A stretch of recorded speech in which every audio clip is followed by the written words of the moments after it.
Good evening, humans. Tyrannosaurusmoth here, and tonight we're taking a look at the G.I. Joe Classified Series Crimson Alley Viper from Hasbro. Let's do this. Aesthetically speaking, this figure looks very tactical, and to that, it's kind of amazing what a little color change can do, where obviously the original version of this figure was this bright traffic cone orange, and this is the crimson version, so we get obviously red kind of as a focal point, the popping color, and then we get, some grays and blacks, and that's about it, except for this, kind of light blue that we get here on the visor. And that's pretty cool. Oh, and a little bit of, I guess, gunmetal here for the cobra symbol here on the forehead. But yeah, very simple color scheme, but totally works for me. I love the simplicity. Not only that, but it's a great design overall. I mean, you got lots of pouches and places to store stuff. Well, I mean, ideally, obviously you can't on the actual figure because none of them open, but some very cool stuff going on here. You got a knife sheath here on the arm, you got a knife sheath here on the vest, pouches all over the place. As I had said, we got a zipper going down the front. We get that wonderful mix of textures we've been getting with this line since the beginning. So you can see the woven texture, and then we kind of work into more of a, I hesitate to call that leathery, but just a smoother texture. We get some nice wrinkles going on here once we get down to the kind of forearm part of the gloves. Just really cool all around there. We get some different knee pads, which have kind of a hash pattern as opposed to the standard, the one that we've seen before. Got more padded looking shin pads, which are kind of offset, and it threw me off at first, but clearly they are meant to be that way. Unfortunately for mine was in the box like this. So, I got a little bit of dent there, but I think it actually works. That just kind of looks like a little bit of battle damage or some extra wear, so I'm cool with that. Beyond that, again, just very little paint, just the kind of splashes of grays, pretty much. Everything else is colored plastic, whether it's red or black, but it definitely works. Again, this visor, super, super cool. We lift that up and we actually see the face of the figure. I think they did a fantastic job here with the eyes. I can definitively see the cornea and the pupil. And here's a very intense stare. We get the nice wrinkles on the mask here, so everything looks very realistic.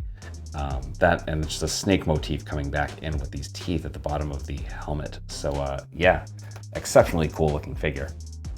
We get a very generous loadout of accessories here, so let's not waste any time. Starting off with the backpack and some very cool details here. Of course, we have the Cobra logo. We have this part in the middle. Not sure if that was painted on the original figure, but obviously it looks like kind of either a power source or some sort of turbine, something in there. Then we have this space right here. You can see there's a peg, and that is for one of the weapons that kind of seats nicely in there. We get some pouches, some grenades. Then we go to the side. We have a whole bunch of, we got some magazines, got something going on down here. I'm actually not even sure what. We get a couple of magazine over here on the side, and we get another pouch. So some cool details going on and very compact. Again, kind of keeping with that tactical look. And not only that, we actually get details on the face, the back face as well, which is kind of nice. Just, some vents, very simple details, but they are there.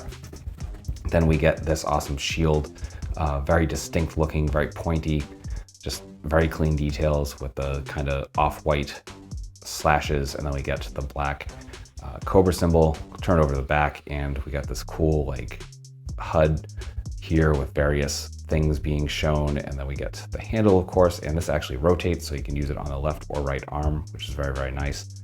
Great addition there. So that's the shield. Then we get the armaments, and there are many. So we get this sort of, kind of assault rifle. So we get some nice details going on there. We get a scope and your handle and all of that. So good details there.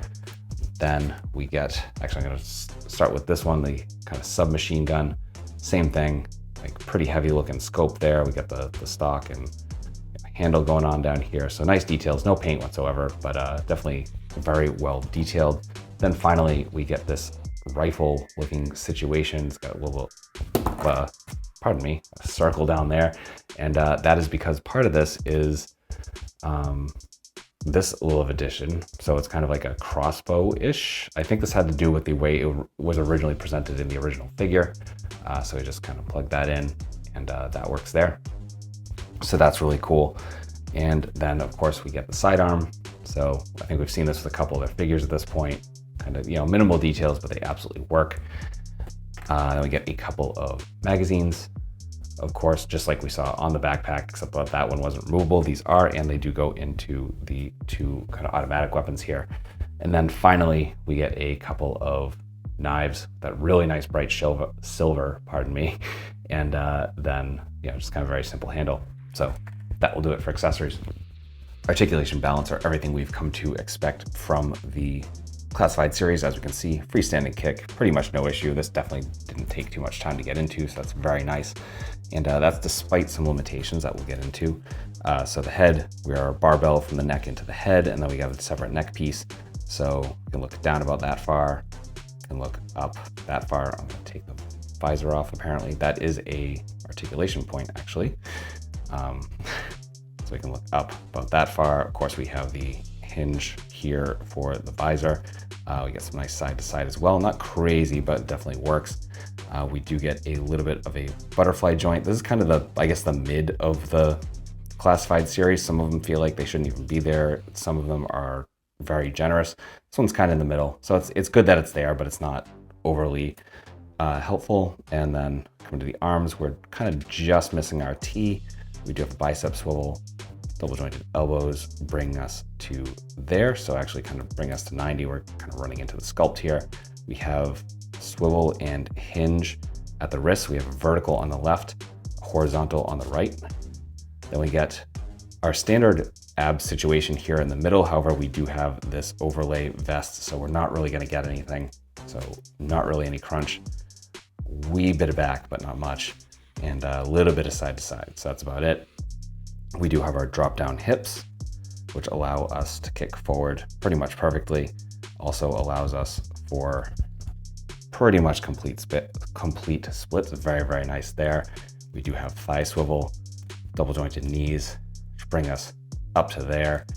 We do have boot cut, very nice point, very generous forward, even considering these kick pads, and then some very nice rocker. So that'll do it for articulation. Getting into size comparisons, here they are with some other G.I. Joe classified series,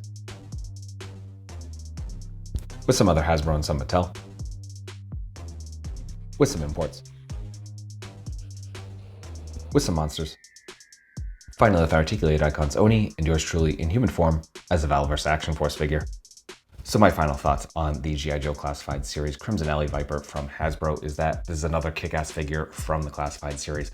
Honestly, if you have any familiarity with the line, you know what you're getting into. A lot of great accessories, some fantastic articulation, a little limited because of that overlay, but I mean, not all the figures in the line are like that, but here, I mean, perfect army builder.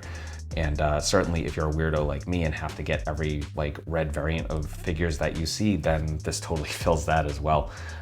So this is a Walmart exclusive, so that's the only place to get it. And it is actually still available as of me recording this video, so I'll have that link in the description below if you are so interested. That being said, I hope you found this review informative and somewhat entertaining. And if you did, I hope you come back because I do multiple reviews a week, pardon me, of action figures related to tokusatsu, dinosaurs, monsters, pro wrestling, and more, as you can see here. So if any of that calls to you and you are also a fan of those things, come on back, let's talk some more toys. So ultimately, I just hope you're well. I hope that all of your toy dreams come true, and most importantly, I hope that you and yours stay weird, simians.